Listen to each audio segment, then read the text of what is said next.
All right, in this video, we're going to talk about motion along a curve. And just to kind of give you a preview, I'm hoping to make this video shorter than the last one. So I'm going to focus on a couple of examples at the beginning, but then I'm mostly going to prove to you some of the formulas and let you fill those in on your own and check out the field notes to check your work. But some of this is pretty intuitive.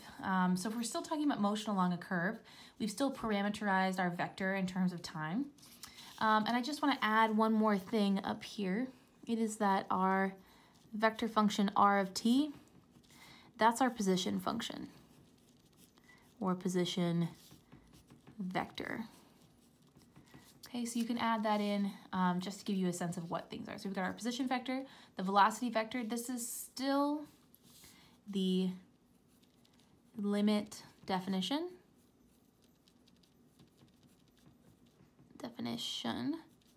okay, of the derivative. The speed is now, and this takes on a new meaning here. Instead of just absolute value, it's the magnitude of the velocity vector. Okay, so you can either write it this way or as the magnitude of r prime. And then the acceleration is the second derivative of the position function, or the derivative of the velocity vector. Okay, so I'm going to skip over this example just because this one's a little easy. I'm going to go to example 2, which is finding the same kind of things.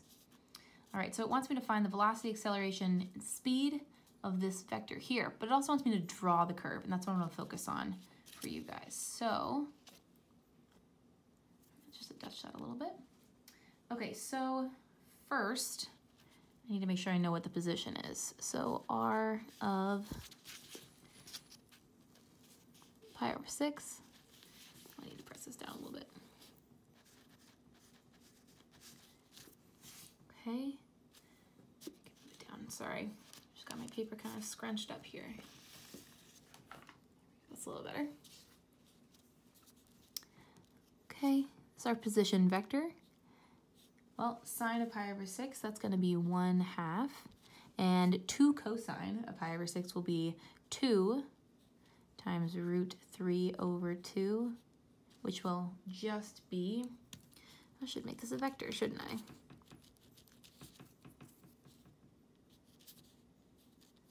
So we'll have 1/2 comma root 3. Okay, now if I want to find my velocity vector, I want to find it in general first. So velocity vector in terms of time will be cosine t negative 2 sine t. My velocity vector at pi over 6 will be root 3 over 2 comma negative 2 times 1/2, which will be negative 1. So it doesn't look very much like a 3, but I promise that it is kind of scrunched. All right, my acceleration vector at any time t will be negative sine t, negative 2 cosine t. So my acceleration at pi over 6 will be negative 1/2 comma negative root 3, which is the opposite of the exact opposite actually of my position vector, and that will make sense in a second. Oh, and we want to find the speed. I didn't find the speed. So the speed will be the magnitude of the velocity vector at pi over 6, which will be the square root of 3 over 4 plus 1. So we'll get 4 over 4, so the square root of 7 over 2. Okay, and that will be my speed. So if I want to sketch this graph though, okay, you can think about it in terms of x and y components as well. So you could say that, we could change the Cartesian, that would be a little nicer.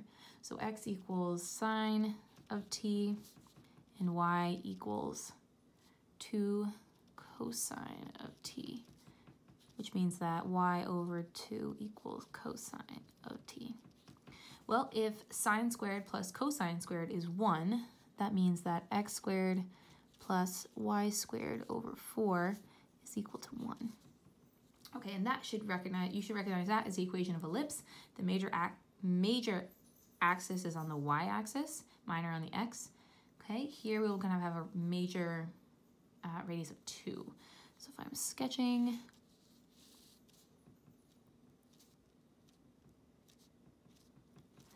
okay, I have an ellipse.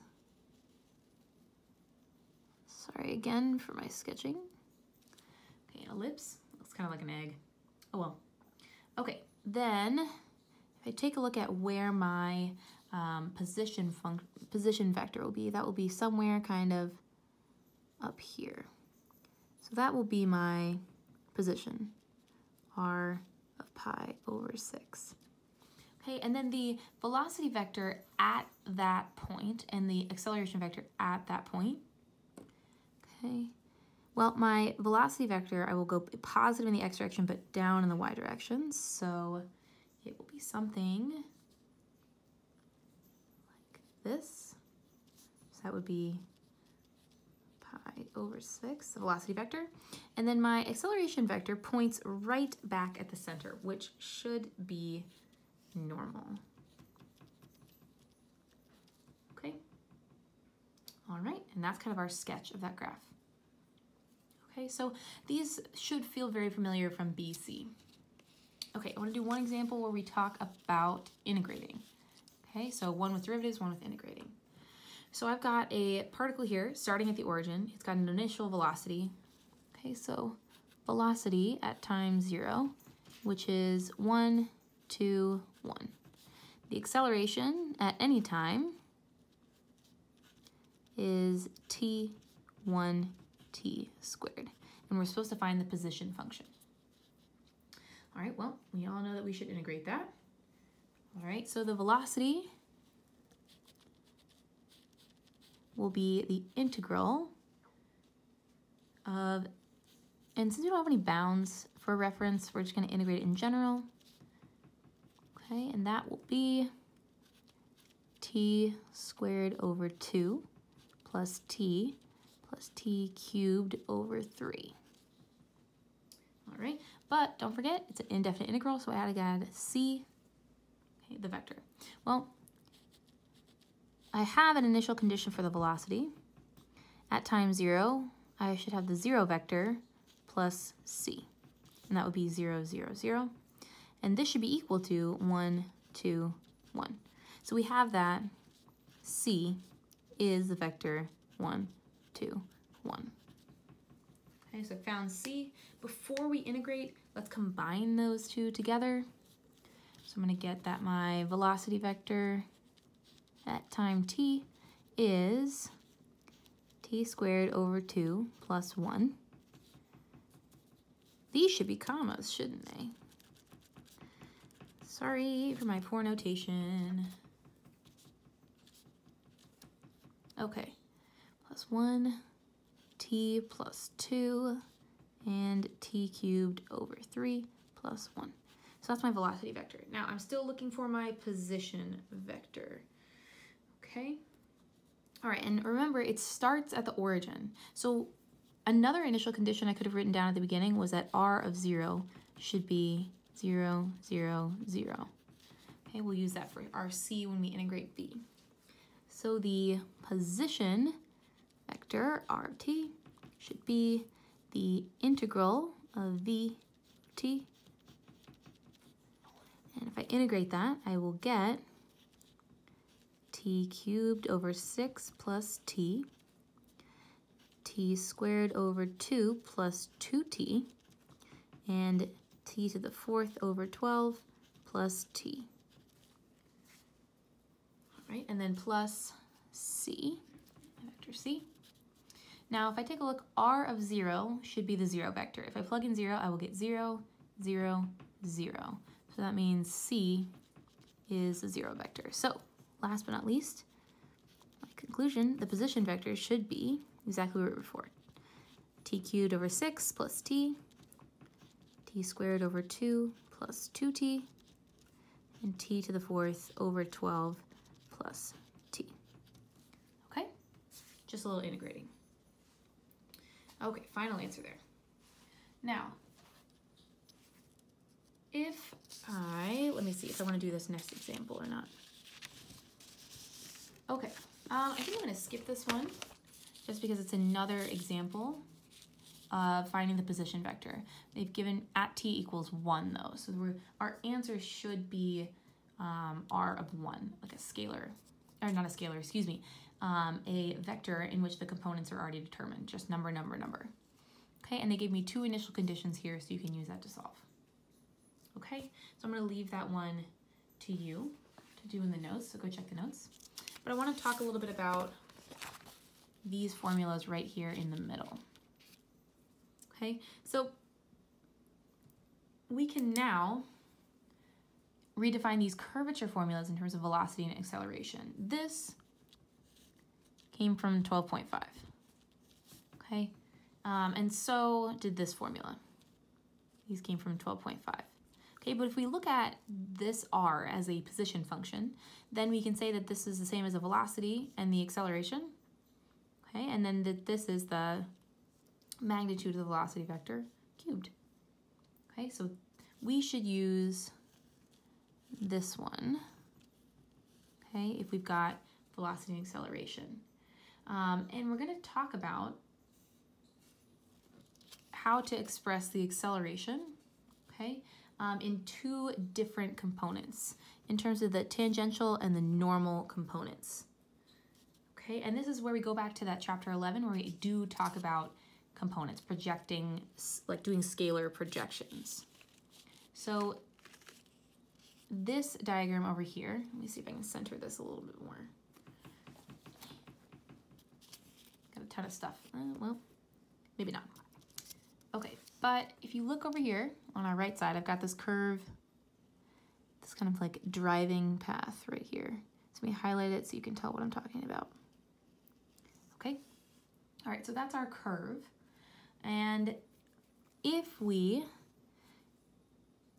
talk about the acceleration, let me highlight it in a different color, being in the same direction of motion here, you can split it into the tangential component and the normal component. And you can do that by doing the component or the scalar projection of A in the direction of the normal vector, or the scalar projection of the acceleration in the same direction of the tangent. Okay, so there are 2 things. If you talk about the amount of thrust felt by passengers in a car, okay, it depends on 2 things. 1, how fast the car is going, so the speed of the car. And 2, the sharpness of the turn. Okay, the tangential component here comes from the speed, which we'll talk about in a minute, and the normal component here, okay, comes from the curve, kind of our curvature actually. All right, so let's look at, oh, these formulas get moved? Yes. Okay, so theorem here, and then we'll just look at the formulas. If the position vector for a smooth curve, C, so that's the curve C, and the normal vector exists, then the acceleration vector lies in the plane determined by the tangent vector and the normal vector. Okay, and just as a reminder from what we talked about last class, the plane determined by the tangent vector and the normal vector is called the osculating plane. Okay, just a reminder. Okay, but these formulas, all right, so what we're trying to do is we're trying to break down the acceleration vector into the tangential component and the normal component. Okay, so this will be, okay, the tangential component, A of t, is, and I don't want to write in this pen just in case I have to erase something. Okay, this will be the component of the acceleration vector in the direction of the tangent vector. Okay, if I do that, I will get, if I think about my component formula, it'll be A dotted with t divided by length of the tangent vector. So that's really the acceleration vector dotted with the unit tangent vector.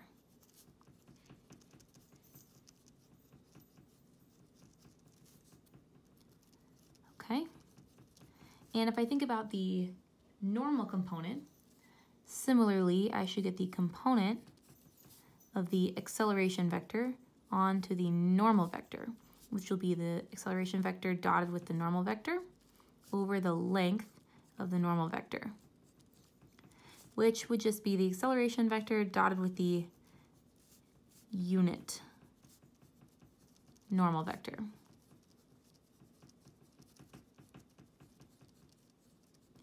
Okay. All right, so I've got those two things. And I want to take a minute to just kind of derive how this would all work here. And I want to start just doing a little proof from the very beginning. So let me grab a scratch sheet of paper here. Okay. All right, so what I'm trying to do is I'm trying to talk about how I can kind of split up this formula and how else I might write it, how else I might find formulas for these things. Okay, so I just want to talk about starting with the velocity vector. Okay, so I've got the velocity vector v of t. That's the same thing as the derivative of the position vector.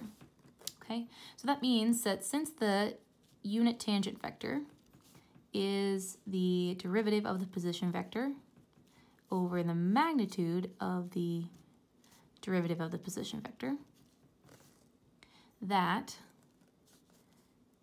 the magnitude of the derivative of the position vector times, okay, because this is a scalar, so actual multiplication, times the tangent vector will be the derivative of the position vector. Well, if we think about that in terms of velocity, this is the magnitude of the velocity, which is the speed, which I'm just going to call v. Okay, actually I'll call v of t, and I want you to distinguish this from this. This will be a function like f of t, and this will be an actual vector v of t. So this right here is the velocity vector. This is the function for the speed. Okay, and this is why it's important to use good notation. And then this will be the velocity vector.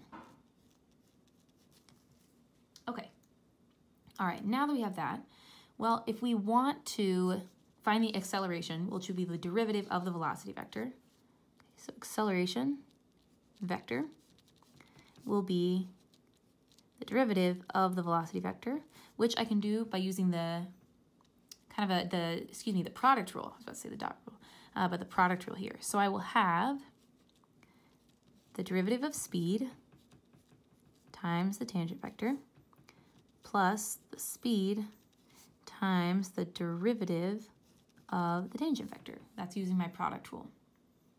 Okay, now I want to continue to make substitutions to fill out the acceleration. Now notice this already, something we noticed already. The acceleration vector should be equal to the tangential component times the tangent vector. Well, if that's true for this part of the formula, okay, then right here you can already see that the tangential component of the acceleration vector should be equal to the derivative of the speed. And I'm going to write that down just to make that clear. Derivative of speed. Okay, and that's a function. Okay, just like this is going to be a scalar because it's a component, this is a function. So if I plug in a t, I will not get a vector, I will get a scalar. Okay, but now we want to see how we can get to this other component here. Okay, so you know that the normal vector, let me scoop this up a little bit. You know that the normal vector, or the unit normal vector, is the derivative of the tangent vector divided by the magnitude of the derivative of the tangent vector. Okay, so that means that the derivative of the tangent vector is equal to the magnitude of the derivative of the tangent vector times the normal vector. Okay, just a little algebra right there. Okay, so if I substitute that in for this right here, I will get that my acceleration vector is the derivative of speed times the tangent vector plus the speed times the magnitude of the tangent vector times the normal vector. Okay, and we're almost there. We're trying to get to this AN component that I pointed to way up there that you can't see. I know that. Okay, but one more formula, drawing it all together, is that curvature is defined to be the magnitude of the derivative of the tangent vector over the magnitude of the derivative of the position vector. Okay, so we can define the magnitude of the derivative of the tangent vector to be equal to the curvature times the magnitude of the derivative of the position vector. Okay, and well, this right here is the same thing as the speed function. Okay, so putting that back in here, one more summary formula. The acceleration vector can be summarized as the derivative of the speed, times the tangent vector. Okay, this will be a sub t plus the velocity, the speed function squared times the curvature times the normal vector. Okay, and then that gives us, all together, these formulas we were talking about over, kind of over here. So here you can see that this is what I proved, that the tangential component of the acceleration is equal to the derivative of the speed. And then what we just proved right there, let me summarize that, is if we're using this formula up here, a sub n, the normal component of the acceleration vector, should be the coefficient to the normal vector, which is right here. So the normal component can also be written as the speed squared times the curvature. Okay, and we see that formula right here. Okay, and here are two other ways you can also calculate this. So if we just have the position function, you don't want to define any other vectors, you can use just the dot product of the first derivative and the second derivative. A dot product will be a scalar, so you should be okay. And then divided by the first derivative. Also, you can calculate the normal component to be the magnitude of the cross product, because this is supposed to be a scalar, so I have to take the magnitude of the cross product of the first derivative and the second derivative divided by the magnitude of the first derivative. You can also define it to be kind of like we can think about our, kind of like the Pythagorean theorem. If we think back to this triangular, there we go, this is the paper I'm looking for. Kind of think about it as the Pythagorean theorem. So if I had the magnitude of a squared, that should be equal to the magnitude of this component, the normal component, plus the magnitude of the tangential component squared. So you can think about it, solving it that way. So if you already have one, you can get the other one, okay? And finally, this also means we can redefine curvature. So if I talk about curvature as in the normal component way, kind of from this definition here, but also including this definition here, we can redefine it in a couple different ways. This one should look familiar, and let me just prove this to you really quick. That a sub n equals the curvature times the speed squared. Notice no vector, speed. So that is also the same as the acceleration vector dotted with the normal vector. Okay, so that means curvature will be the acceleration vector dotted with the normal vector divided by the speed squared, and that's this formula right here. Okay, So you can also write that if we want to write the speed as the magnitude of the velocity vector. Okay. And so right about, okay, acceleration dotted with normal over the position, the derivative of the magnitude of the derivative of the position function squared. You can kind of stick that in right here. Okay, and then we can simplify this down. All right, so that was a lot, and I want to show, I definitely want you to make sure that you have this proof down somewhere. If you definitely want to have a bunch of these formulas on the note card, maybe not these ones, but I wanted to make this clear to see like how we got this as another formula for a sub t and this as another formula for a sub n. All right, since this is already a 26-minute video, I'm going to pause here. And I'm going to let you do the examples. Make sure you check the filled notes to make sure that your answers are correct. Thanks.